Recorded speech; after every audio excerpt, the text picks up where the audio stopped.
allá van. Son de plata y de acero.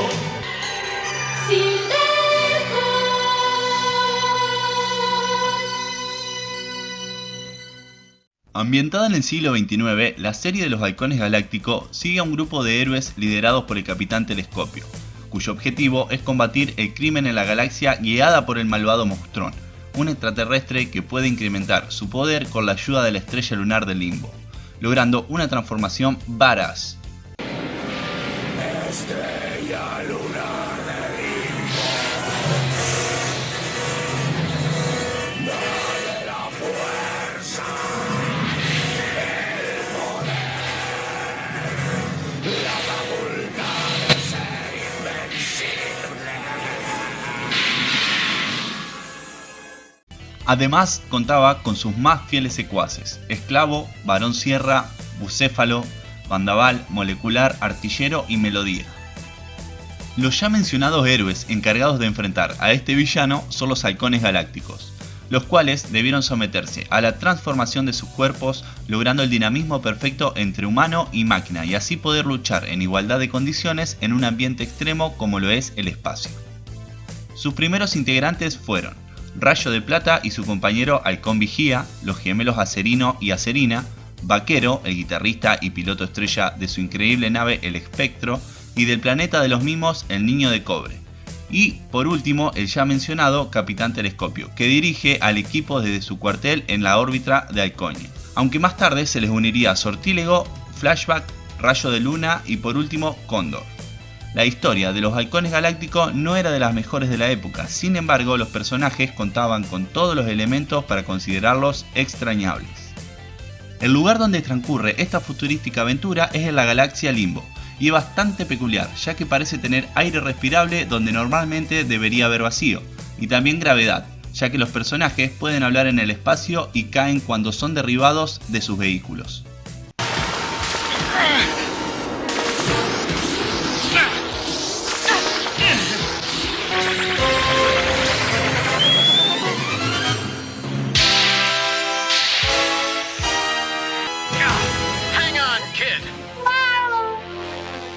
Esta exitosa serie animada distribuida por la compañía Lorimar Telepictures empezó a transmitir en el año 1986 y contó con 65 episodios de 23 minutos de duración. Sus creadores fueron Arthur Rankin y Jules Bass, los cuales estuvieron a cargo de la dirección y producción ejecutiva de otras series populares de la época, por ejemplo los Thundercats, estrenada el año anterior. La animación de los halcones fue realizada por los estudios japoneses Pacific Animation Corporation. Este método sentó precedentes en la industria. La productora de Rankin y Bass se convirtió en una de las primeras en trabajar con las empresas extranjeras para la animación de sus series, lo cual es algo muy común en la actualidad. Actualmente los derechos de la serie pertenecen a Warner Bros. Por haber comprado el canal de televisión Lorimar en 1989. Y esperemos que en algún momento se les ocurra realizar alguna adaptación live action del show. En su intro, en su momento, jamás se le entendía lo que decían. Esto confundía a los televidentes y cambiaban unas palabras por otras. Las galaxias son su meta, siempre buscan con afán. La verdad, sin Bernard Hoffer fue quien compuso una banda sonora que se adapta perfectamente a la ambientación.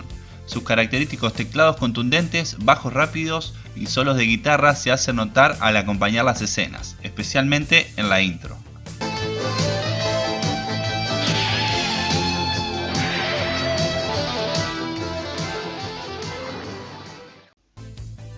La serie contó con 65 capítulos, sin embargo, con su doblaje en español latino solo podemos encontrar 42, el resto solo en su idioma original. El único planeta fuera del Limbo mencionado en la serie es la Tierra. Monstrón tiene un pequeño cameo en la adaptación de Thundercats del año 2011, siendo visto en un monitor. Avanzando la serie se fueron incorporando otros miembros al equipo como Sortilego, Relámpago, Rayo de Luna y Cóndor. Pero estos siempre han estado en segundo plano, se nota que los metieron forzadamente para mantener viva la animación. Silverhawks, o los Halcones Galácticos, es una de las pocas series en la que los villanos superan en número y con diferencia a los héroes. Como casi toda serie animada de los años 80, los Halcones tenían su línea de juguetes. Estos corrieron a cargo de la empresa juguetera Kenner, que empezó a fabricarlos y distribuirlos en 1987. Se fabricaron en 2 líneas de producción, siendo la segunda la más difícil de conseguir actualmente. Silverhawks, partly metal, partly real, mighty warriors with the powers to protect space from all evil. Bustle's busting out. Shredder too. Stargazer seen us. Figures with weapon birds sold separately. Slide. All evil. It's me, Evil Monstar! Figures and attack birds sold separately. Monstar and Sky Shadow attack the Silverhawks. Flashback, prepare for battle. Sky Shadow grabs him and sucks him in, but then Stronghold flies to the rescue. Activate Saberjaws. Vamos con los personajes, extraída exclusivamente de un lugar donde nadie conoce, Wikipedia. Empecemos. Capitán Telescopio, el jefe de los Halcones Galácticos. Él fue quien originalmente encerró a Maustron en el planeta penal, pero al haber escapado debió reclutar a los halcones para combatir con él y su pandilla. Tiene partes biónicas de oro implantadas en su cuerpo y el ojo izquierdo es un pequeño telescopio. Rayo de Plata, el líder del equipo. Tiene de compañero a Halcón Vigía. Es miembro retirado de las Fuerzas Federales Interplanetarias. Acerino y Acerina son hermanos gemelos. Pueden percibir lo que sienten uno del otro, además de comunicarse telepáticamente. Los dos poseen una fuerza extrema que usan contra sus oponentes. Niño de Cobre, originario del planeta de los Mimos. Se comunica por medio de silbidos y un sintetizador de voz. También aparece en el final de casi todos los episodios aprendiendo lecciones con Vaquero como su maestro. Terrible ortiga, Vaquero.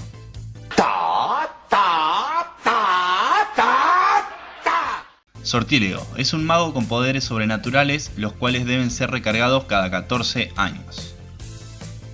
Relámpago o Flashback, un halcón galáctico capaz de viajar en el tiempo, usualmente hacia el pasado. Usa un traje de color verde y es el único al que nunca se le ve la cara. Cóndor, un viejo amigo del Capitán Telescopio, que se retiró de la Academia de los Halcones Galácticos para trabajar por su cuenta años atrás. No tiene alas propias, por lo que tiene que usar un jetpack. Su traje es de color café, es el único halcón galáctico que siempre utiliza ropas. Rayo de Luna, el último halcón galáctico en llegar a la galaxia Limbo. Para volar, normalmente hace un ciclón de aire con un dispositivo que gira a altas revoluciones ubicado en su cintura. También posee alas, pero rara vez las utiliza. Monstrón, el líder de la pandilla. Es el alien más peligroso y buscado de la galaxia Limbo. Cuando es expuesto a la luz de la estrella lunar, se transforma en un enorme ser con una armadura rojiza, fuerza y resistencia adicionales. Su ojo izquierdo puede disparar una estrella luminosa con diversos efectos para quien sea golpeado por ella. Su compañero es Destructor, una especie de calamar espacial gigante.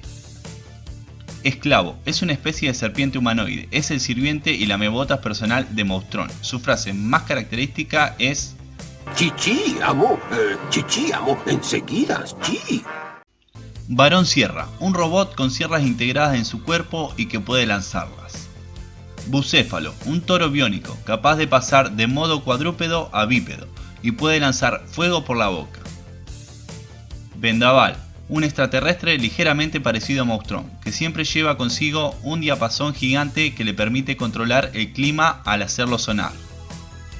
Molecular, un extraterrestre de color amarillo compuesto mayormente de esferas y un enorme dibujo de átomo en el pecho. Tiene una sola mano, ya que su otro brazo termina en un muñón hexagonal, del cual puede disparar una especie de brea inmovilizadora. Usando un artefacto en forma de aro hexagonal en ese cañón es capaz de transformarse en cualquier cosa, ya sea viviente o inerte. Artillero, un ser con aspecto de reptil y capataz más valioso de la pandilla de Monstrón. Y por último, Melodía, una joven amante de la música y vestida como una estrella de rock de los años 80, que viene siendo la contraparte del mismísimo Vaquero. Vamos con el doblaje, el cual estuvo a cargo de México. Rayo de Plata fue doblado por Eladio González Garza. El Capitán Telescopio por el grandísimo José Luis Castañeda. Vaquero por Braulio Certuche. Acerino por Arturo Casanova. Acerina por Patricia Martínez. El Niño de Cobres por Ralph Rogers. Sortílego por Raúl de la Fuente y Carlos Petrel. Relámpago por Carlos Petrel y luego Sergio Barrios. Rayo de Luna por Manolo García y Jaime Vega. Cóndor por Miguel Ángel San Román y luego por Arturo Mercado. Monstruón por Luis de León y Alejandro Vilelli. Esclavo por Francisco Reséndez. Bucéfalo por Alejandro Vilelli. Artillero por Agustín Saure. Melodía, Socorro de la Campana, para luego ser interpretada por Adriana Rivas.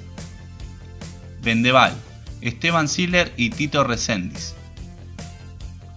Barón Sierra y Molecular fueron interpretados por Miguel Ángel San Román.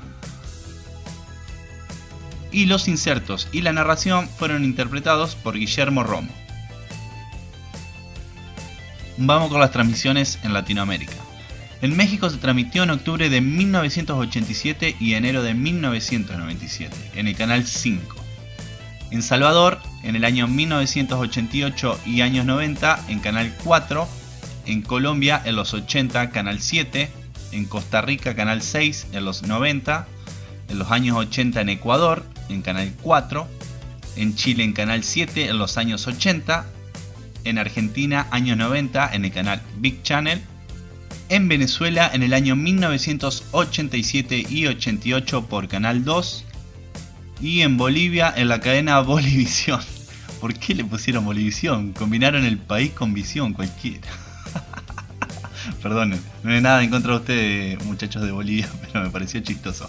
En Canal 5, disculpen. Así que bueno, la serie de los halcones era entretenida y con mucha acción, buenas animaciones, efectos especiales y una banda sonora espectacular. Pero a mi parecer le faltó un poco más de argumento, es decir, podría haber profundizado más en los personajes para poder identificarse con ellos. A medida que avanzaba la tira parecía que los guionistas se iban quedando sin ideas y veíamos situaciones cada vez más disparatadas, hasta que terminó abruptamente sin un final concreto. También presentaba algunos puntos flacos a mi parecer, como que los personajes podían andar y respirar por el espacio como si nada. Pero como aspecto positivo tenía un cierto valor educativo. Al final de cada capítulo veíamos a Vaquero dándole una lección de astronomía al niño de cobre, por ejemplo. Este era otro rasgo habitual de las series de la época, moralejas para que los niños aprendan. Y como cierre, que ya me estaba olvidando, podemos agregar una curiosidad, que en el año 1987 Marvel produjo una corta serie de cómics de solo 7 números. De esos 7, solo 3 eran historias nuevas, los demás eran adaptaciones de los capítulos de la serie animada. Así que bueno gente, me parece que se hizo medio largo el video, espero que lo hayan disfrutado, nos vemos en la próxima, que anden muy bien, saludos, chau chau.